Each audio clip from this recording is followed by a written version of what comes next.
Allahumma barik wa sallim nahmadu nusalli ala rasulil karim amma ba'. Sayyidina Abu Hurairah radhiyallahu an meriwayatkan bahawa Nabi SAW masuk ke masjid. Kemudian seorang lelaki masuk mendirikan solat dan kemudian memberi salam kepada baginda SAW, dan baginda SAW menjawab salamnya. Lalu bersabda, "Pergi dan dirikan solat sekali lagi kerana sesungguhnya kamu belum bersolat." Maka lelaki itu pun pergi dan mendirikan solat sekali lagi sebagaimana yang dia telah dirikan sebelum itu. Kemudian dia datang dan memberi salam kepada baginda SAW. Lalu baginda SAW bersabda, "Pergi dan dirikan solat sekali lagi kerana kamu belum mendirikan solat." Keadaan ini berlaku sebanyak 3 kali. Lalu dia pun berkata, "Demi Tuhan yang mengutuskan Tuhan dengan kebenaran, saya tidak tahu untuk menunaikan solat yang lebih baik pada itu, maka ajarkanlah saya." Maka Nabi SAW bersabda, "Apabila kamu berdiri untuk menunaikan solat, maka ucaplah Allahu Akbar. Kemudian bacalah apa-apa yang mudah bagimu daripada ayat-ayat Al-Quran.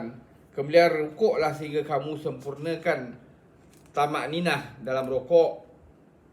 Kemudian bangunlah daripada rukuk sehingga kamu berdiri tetap.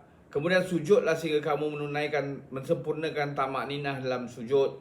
Kemudian bangunlah daripada sujud sehingga kamu sempurnakan tamak ninah dalam duduk antara dua sujud, dan lakukanlah demikian dalam solat kamu keseluruhannya." Bukhari.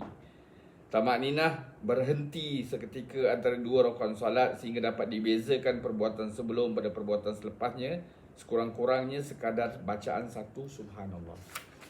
Dan Abu Hurairah radhiyallahu an meriwayatkan bahawa Nabi SAW masuk ke dalam masjid. Kemudian seorang lelaki masuk mendirikan solat dan kemudian memberi salam kepada baginda SAW. Dan baginda SAW menjawab salamnya lalu bersabda, "Pergi dan dirikan solat sekali lagi kerana sungguhnya kamu belum bersolat." Maka lelaki itu pun pergi dan mendirikan solat sekali lagi sebagaimana yang dia telah dirikan sebelum itu. Kemudian dia datang dan memberi salam kepada baginda SAW, dan baginda SAW bersabda, "Pergi dan dirikan solat sekali lagi kerana kamu belum mendirikan solat." Keadaan ini berlaku sebanyak 3 kali. Lalu dia pun berkata, "Demi Tuhan yang mengutuskan Tuhan dengan kebenaran, saya tidak tahu untuk menunaikan solat yang lebih baik pada itu, maka ajarkanlah saya." Maka Nabi SAW bersabda, "Apabila kamu berdiri untuk menunaikan solat, maka ucaplah Allahu Akbar. Kemudian bacalah apa-apa yang mudah bagimu daripada ayat-ayat Quran.